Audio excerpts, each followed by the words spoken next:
आज Doubtnut app download करें। Doubtnut पर अपने सभी गणित, रसायन विज्ञान, भौतिक विज्ञान और जीव विज्ञान के डाउट्स का करो सफाया। बस प्रश्न की फोटो खींचो, एक ही प्रश्न को क्रॉप करो और तुरंत वीडियो सोल्यूशन पाओ। अभी डाउनलोड करें।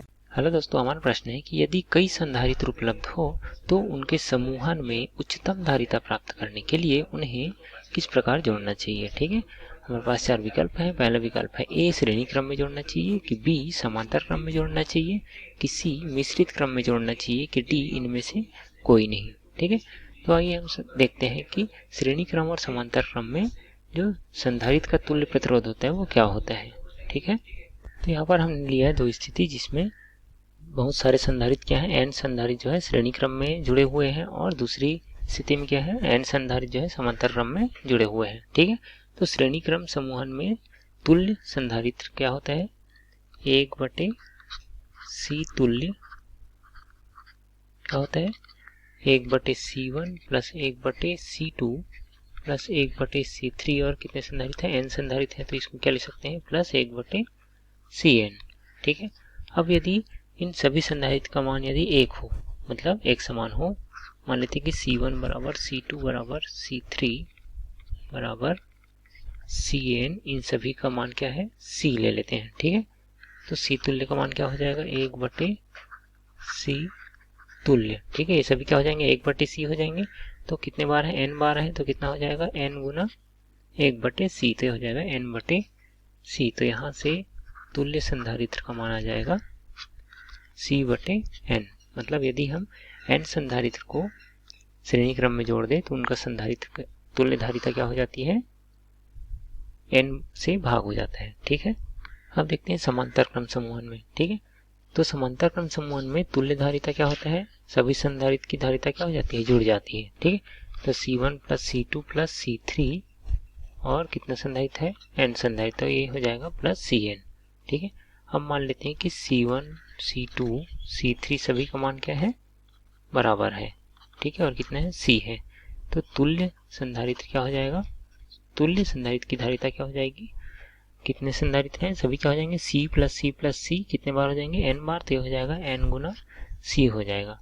यहाँ से आप देख सकते हैं कि समांतर क्रम में यदि संधारित्र को जोड़े तो क्या होगा, उनका जो तुल्य संधारित्र की धारिता होती है वह एक संधारित्र की धारिता का क्या हो जाता है, n गुना हो जाता है। मतलब यहाँ पर जो धारिता है, तुल्य धारिता, वो क्या हो जाती है, बढ़ जाती है।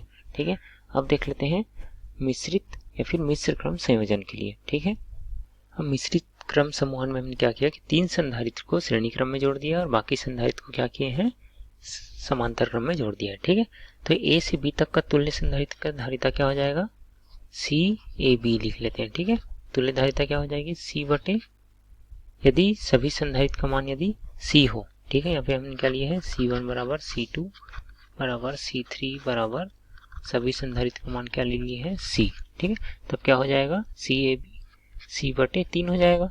ठीक है, और CBC क्या हो जाएगा, तुल्य धारिता B से C तक का ये हो जाएगा, कितने संधारित्र हैं, तीन संधारित्र यहाँ पर कम है क्योंकि यहाँ पर कितने हैं, n तक था। ठीक है, तो 3 कम कर देते क्या हो जाएगा, n-3 हो जाएगा।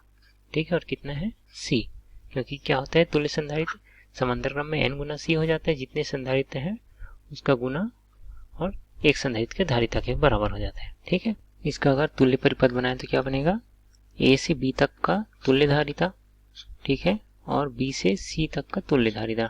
ठीक है, क्या हो जाएगा, A और बिंदु B और ये C। ठीक है, तो ये CAB और CBC। ठीक है, दोनों क्या है, श्रेणी क्रम में है, तो उनका तुल्य धारिता क्या हो जाएगा, CAC बराबर हो जाएगा, या फिर इसको लिख लेते हैं C तुल्य।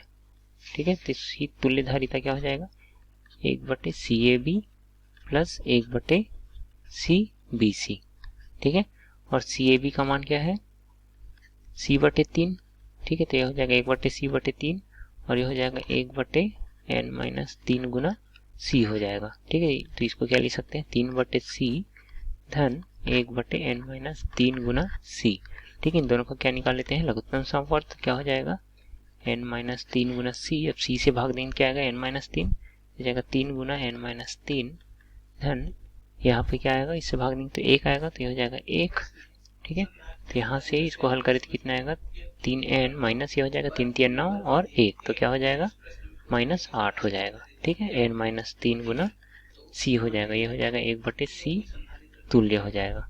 ठीक है, तो यहाँ से तुल्य धारिता क्या आ जाएगा, सी तुल्य, ये हो जाएगा n-3 गुणा c बटे 3n-8। ठीक है, अब यदि इसको हम समांतर क्रम संधारित्र की धारिता से यदि तुलना करें तो उसमें क्या था, यदि हम n संधारित्र को समांतर क्रम में जोड़ रहे थे तो कितना आया था तुल्य धारिता, यहाँ पर n इंटू सी आया था।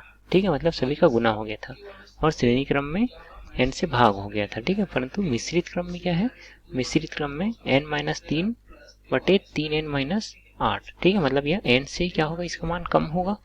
ठीक है, इसलिए मिश्रित क्रम में क्या होगा, तुल्य धारिता जो है अधिक नहीं मिलेगा। ठीक है, तो हमें प्रश्न में क्या पूछा गया था कि कौन से समूहन में उच्चतम धारिता प्राप्त होगी, तो उच्चतम धारिता हमें कहाँ प्राप्त हो रही है, समांतर क्रम संयोजन में प्राप्त हो रही है, जिसमें जितने भी संधारित्र हैं उतने का गुना हो जाता है एक संधारित्र की धारिता से। ठीक है, तो कौन सा विकल्प सही होगा, ए में दिया है श्रेणी क्रम, तो ये क्या हो जाएगा, गलत हो जाएगा। बी है समांतर क्रम में जोड़ना चाहिए, तभी हमें क्या मिलेगा, उच्चतम धारिता प्राप्त होगा। ठीक है, मिश्रित क्रम में भी उच्चतम धारिता प्राप्त नहीं होगी, और डी भी गलत है। ठीक है, इसलिए सही विकल्प क्या है, समांतर क्रम में जोड़ना चाहिए जब हमें उच्चतम धारिता प्राप्त करनी हो। ठीक है, धन्यवाद।